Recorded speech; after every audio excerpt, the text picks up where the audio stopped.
Alors l'ARS fait des contrôles périodiques sur les différentes installations, donc la fréquence dépend de la taille des communes qu'elle dessert. Et donc suite à un de ces contrôles réglementaires, on a détecté la présence de THM dans l'eau distribuée. Donc les THM, c'est des sous-produits de désinfection, c'est des trihallométhanes qui sont formés par la présence de matières organiques dans l'eau et le fait de désinfecter avec de la javel. Donc ces sous-produits de désinfection sont liés à la teneur en matière organique, à la dose de javel et au temps de séjour dans la bâche d'eau traitée et le réseau de distribution.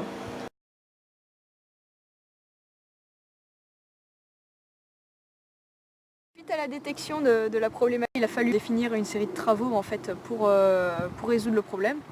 Donc en tant que chargé d'affaires process, j'ai défini les travaux qu'il fallait mettre en œuvre pour résoudre la problématique. Premier, action de traitement à la source, éviter la pollution de la ressource avec les travaux au niveau de l'impluvium. C'est une grande aire en béton qui permet de collecter le ruisselle sur cette terre bétonnée et collecter au niveau des caniveaux qui vient alimenter un ensemble de dessablage, de grillage. Donc on récupère toutes les feuilles mortes, les sables qui ont pu être présents sur la dalle et ravinés par la pluie. On a 3 forages qui sont équipés, dont un en fonctionnement. Ils sont collectés sur on a une conduite en fait qui passe devant chaque forage, qui sert de transfert de l'eau jusqu'à le puits de pompage qui permet de pomper l'eau vers l'installation.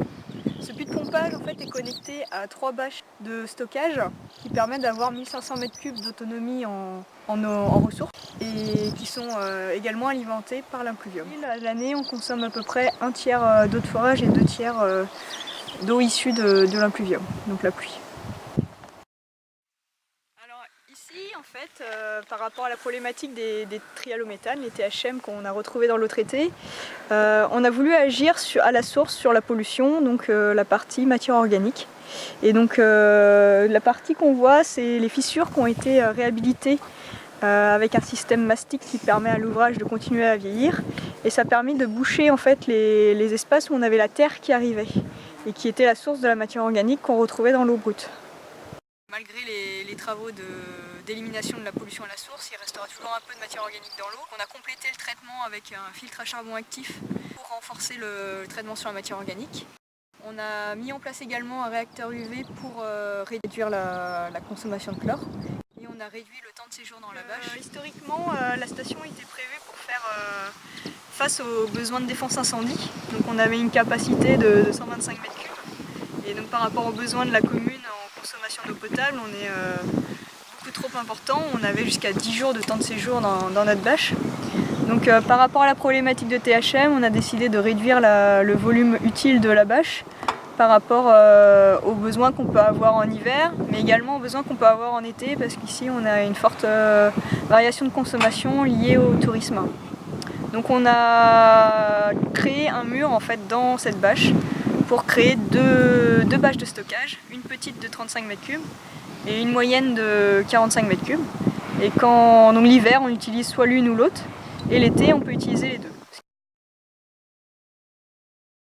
L'activité principale, c'est d'éviter la pollution de la masse d'eau brute. Donc il s'agit de nettoyer le dégrilleur qui collecte l'eau brute au niveau de l'impluvium pour éviter d'avoir la matière organique qui vienne contaminer notre masse d'eau. Ensuite, c'est contrôler que l'installation fonctionne correctement, faire un petit peu de suivi de qualité avec vérifier le taux de chlore sur l'eau distribuée et l'eau dans la bâche de traitement.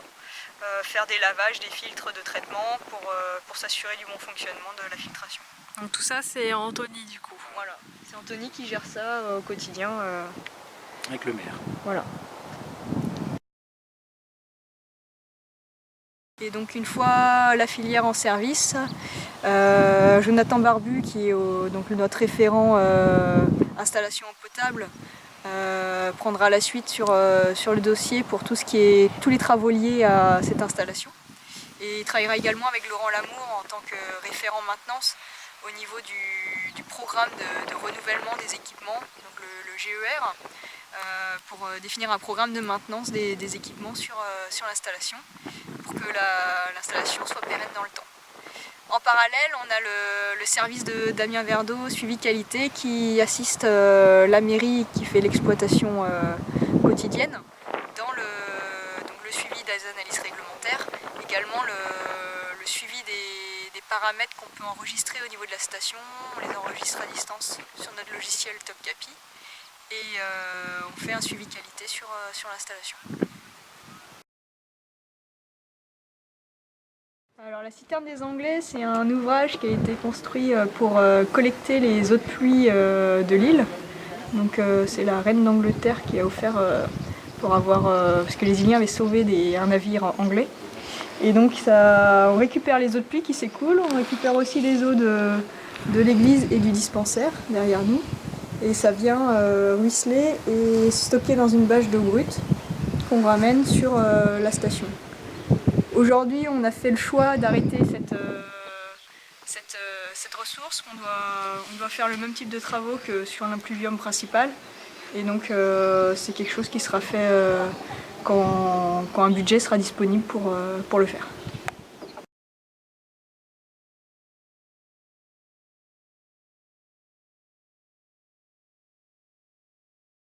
Donc aujourd'hui, l'eau qui est stockée au niveau de la citerne des Anglais est stockée en attente pour les besoins en défense incendie de l'île.